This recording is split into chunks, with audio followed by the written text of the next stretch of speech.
جمعے کے روز مقبول شہنشاہ ولایت حضور غوث پاک قدس رہو اپنی کتاب غنیۃ الطالبین میں تحریر فرماتے ہیں، جمعے کے دن ایک گھڑی ایسی ہے جس میں دعا کرنے والے کی ہر دعا قبول غوثیہ وظائف بسم اللہ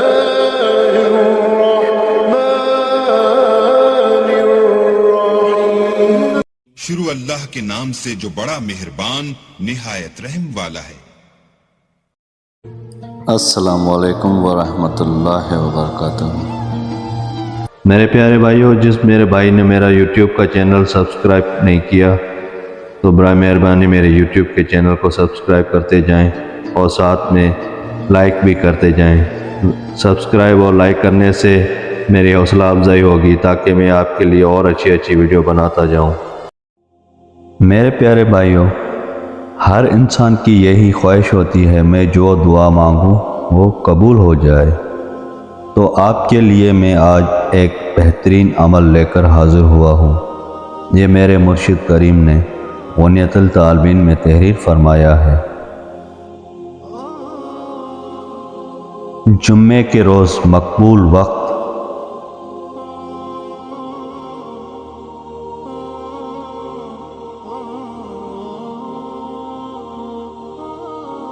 میرے پیارے بھائیوں، شہنشاہ ولایت حضور غوث پاک قدس رہو اپنی کتاب غنیۃ الطالبین میں تحریر فرماتے ہیں، جمعے کے دن ایک گھڑی ایسی ہے جس میں دعا کرنے والے کی ہر دعا قبول کی جاتی ہے۔ ہمیں ابو نصر نے اپنے والد کی سند سے محمد بن ابراہیم سے اور انہوں نے ابو ہریرہ سے روایت بیان فرمائی۔ میں کوہ طور پر گیا تو وہاں کعب موجود تھے۔ میں نے انہیں احادیث نبوی سنائی اور انہوں نے مجھے تورات کی آیت سنائی۔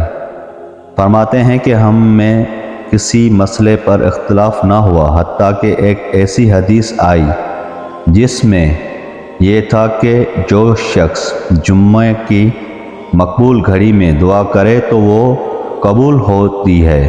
تو کعب نے کہا، یہ گھڑی سال بھر میں کسی ایک جمعہ میں آتی ہے؟ میں نے کہا نہیں، بلکہ یہ ہر جمعے میں آتی ہے، اس لیے کہ نبی کی حدیث اس پر گواہ ہے۔ کعب نے قدرے توقف کے بعد کہا، واللہ تم نے بالکل ٹھیک کہا ہے، یہ مقبول گھڑی ہر جمعے میں آتی ہے۔ جمعہ تمام دنوں کا سردار ہے، اللہ کا محبوب دن ہے۔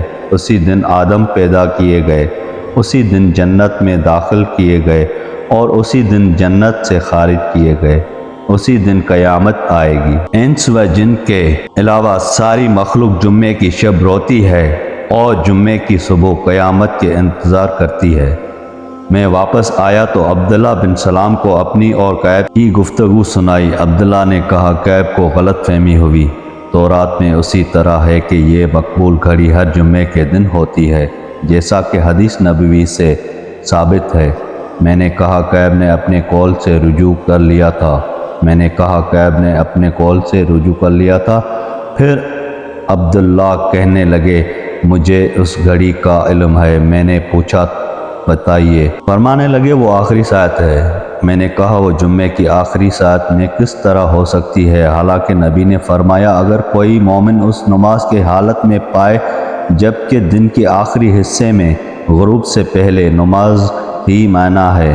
عبداللہ نے کہا، کیا آپ نے یہ حدیث نہیں سنی کہ جو شخص فرض نماز کے انتظار میں ہے وہ نماز میں ہی ہے؟ میں نے کہا، واقع سنی ہے۔ تو کہا، اس حدیث کا یہی مطلب ہے۔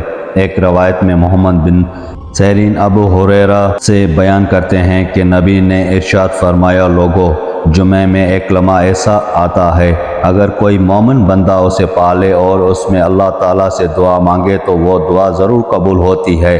آپ نے اپنے ہاتھ سے اشارہ کرتے ہوئے فرمایا کہ وہ تھوڑا سا وقت ہوتا ہے بعض سلف سے منقول ہے کہ بندوں کے متعین رزق کے علاوہ اللہ کے پاس مزید رزق ہے جو اسے دیا جاتا ہے جو شب جمعہ اور روز جمعہ اللہ سے دعا کے ذریعے مانگتا ہے۔ ہمیں ابو نصر نے اپنے والد کے سند سے سعید بن راشد سے خبر دی، انہوں نے زید بن حلیس سے، انہوں نے مرجانہ سے، انہوں نے حضرت فاطمہ سے، اور وہ اپنے والد نبی رحمت سے روایت بیان کرتی ہے۔ جمعے کے دن ایک مقبول لمحہ ہے، اس میں جو مومن اللہ تعالیٰ سے دعا مانگے وہ ضرور قبول ہوتی ہے۔ میں نے پوچھا ابا جان وہ کون سا لمحہ ہے؟ فرمایا جب سورج آدھا ڈوبنے والا ہوتا ہے۔ حضرت فاطمہ اپنے غلام زید کو حکم دیا کرتی تھی کہ ٹیلوں پر چڑھ جاؤ اور جب آدھا سورج ڈوبنے والا رہ جائے تو مجھے ضرور آگاہ کرو۔ جب وہ اطلاع دیتا تو سیدہ فاطمہ مسجد میں جا کر نماز پڑھتی۔ کثیر بن عبداللہ سے اور وہ اپنے والد سے روایت کرتے ہیں، نبی صلی اللہ علیہ وسلم نے فرمایا جمعے کے دن ایک ساتھ ایسی ہے جس میں مانگنے والے کو محروم نہیں رکھا جاتا۔ پوچھا گیا یا رسول اللہ وہ کس وقت ہے؟ فرمایا جمعے کی نماز کے آغاز سے اختتام تک ہے۔ ہمیں ابو نصر نے اپنے والد کے سند سے محمد بن منکدر سے اور انہوں نے حضرت جابر سے خبر دی کہ میں نے ان کو یہ فرماتے ہوئے سنا کہ یہ دعا نبی پر پیش کی گئی کہ جو کوئی جمعے کی مقبول گھڑی میں اسے پڑھ کر مشرق و مغرب کے درمیان کسی چیز کا سوال کرے وہ اسے دی جائے گی۔ وہ دعا یہ ہے، اے اللہ تو پاک ہے، تیرے علاوہ کوئی معبود برحق نہیں، تو بڑا شفقت والا، بڑا احسان والا ہے۔ اے آسمان و زمینوں کو ایجاد کرنے والے، اے عزت و عظمت والے۔ صفوان بن سلیم فرماتے ہیں کہ مجھے خبر ملی کہ اگر کوئی شخص امام کے منبر پر بیٹھنے کے بعد یہ دعا پڑھے، اللہ کے علاوہ کوئی معبود برحق نہیں، وہ اکیلا ہے جس کا کوئی شریک نہیں، اسی کے لیے بادشاہی ہے، وہی موت و حیات کا مالک ہے اور وہ ہر چیز پر قادر ہے، تو اس کے تمام گناہ معاف کر دیے جائیں گے۔ برا بن عازب سے مروی ہے کہ میں نے نبی کا یہ ارشاد سنا، رمضان کے جمعے کی فضیلت باقی ایام پر اس طرح ہے جس طرح رمضان کو ہے۔ میرے پیارے بھائیو، جس میرے بھائی بہن کو یہ میرا عمل اچھا لگا تو برائے مہربانی میرا یوٹیوب کا چینل سبسکرائب اور لائک کر دیں۔ اللہ تعالیٰ آپ سب کو خوش رکھے، آباد رکھے، اللہ تعالیٰ آپ سب کی تمام پریشانیاں دور فرمائے۔ پھر ملیں گے کسی اچھے عمل کے ساتھ اگلی ویڈیو میں، تب تک کے لیے اللہ حافظ۔